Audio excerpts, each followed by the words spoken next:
This is 44-year-old Mary Crumpton. She has a husband, she has a fiance and 2 boyfriends. She's polyamorous, meaning she has multiple partners with the knowledge and consent of them all. And she's chosen to speak publicly about it.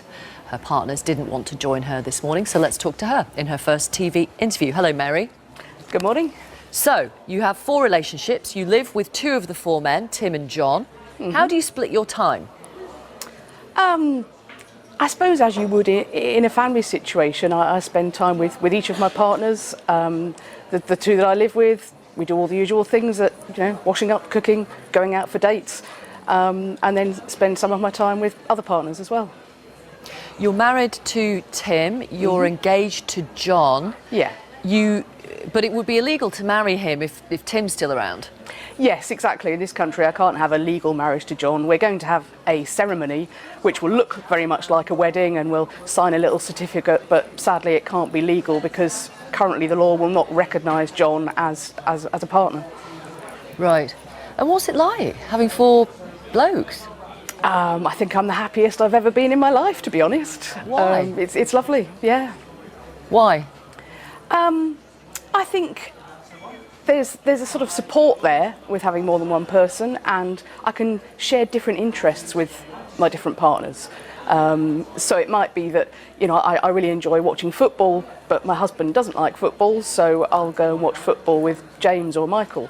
So it enriches my life, I think, having that variety, and it means that one partner isn't required to kind of supply all my needs. There's no great pressure on one person to be everything to me. Do you mind if I ask about sleeping arrangements?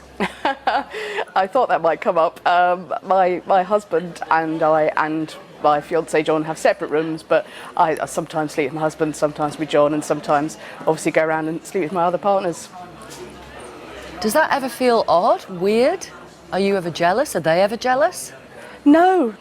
I mean, we're not jealous people, and I think this sort of relationship setup wouldn't work if any of us were jealous. We communicate very openly and honestly with each other, and it's just lovely. And do your 4 partners also have other partners? Not at the moment. They have done in the past, but they're more than welcome to. I mean, I encourage them to. I'd like them to explore that, but at the moment they don't know. Right. And is the key being open and honest? Yes, I think so, yes. Really, really good communication. I mean, in any relationship, honesty and communication is important, but particularly so in our situation, I think. This is going to sound very personal and you don't have to answer it. OK, I take about being open and honest, but would you talk to one of your partners about the kind of sex you'd had with another partner? No, I mean, I think details of that are private, really. So I'll say I'm having a good time, but I won't go into details. Right. 2 of your partners are significantly old. In fact, apart from your husband, 3 of the men are significantly older than you. Is that significant? Is that relevant? Why do you think? I don't think it's really relevant. I mean, it sounds a cliche, but I do really genuinely see age as just a number, and I fall in love with a person, and to me it doesn't matter what age that person is. If we click, then that's all there is to it, really. So you're in love with all 4 of them? Oh yes, very much so, yes. How is that possible? Yeah, people ask me that. I mean, I suppose I compare it a bit like a mother loving a child. If she has a second child, it doesn't mean she loves the first child any the less. So I don't think love is a limited resource. And actually, I think most people, if they're honest, will say, actually, yeah, I can remember a time when I was with one person and fell in love with another. And at that point, they either quashed it, didn't do anything about it, or perhaps they had an affair, whereas I'm just being honest about it. And why do you want to speak openly about it? Because at the moment there are a lot of people who will make judgments about our situation. In what way? What kind of comments have you had? What does people say? Oh, well, I mean, there's the sort of, oh, you're a slapper or that kind of thing. People think it's all about sex and sleeping around, which it isn't.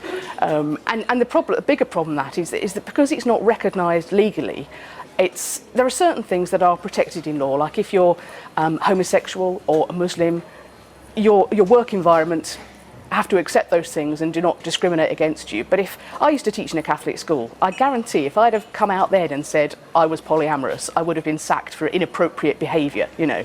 And say if I go into hospital and I'm ill, I can only name one next of kin. So it's sort of, my husband Tim is the only one who has any rights, and that's not how it should be. Right. So would you like to marry all of them?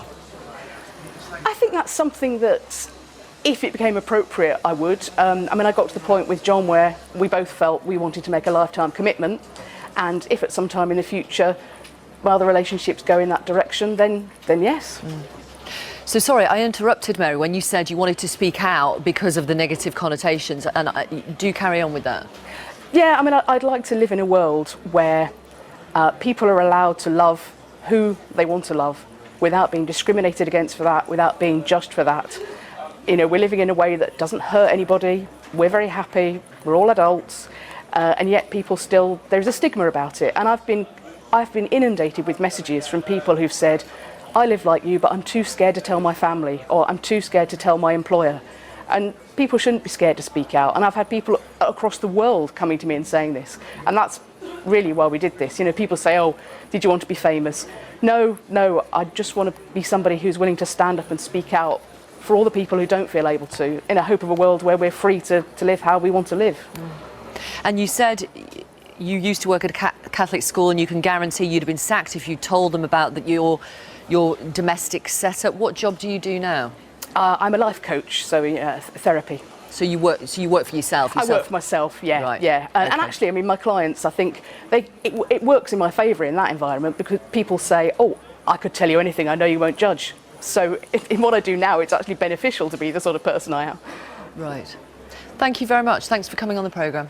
Thank you, Mary. Thanks. Leslie says, watching your programme today, always a very interesting start to the day. Today's story about a polyamorous life is something else. A couple of other reviews saying, why are we giving Mary Crumpton? We will make America great again.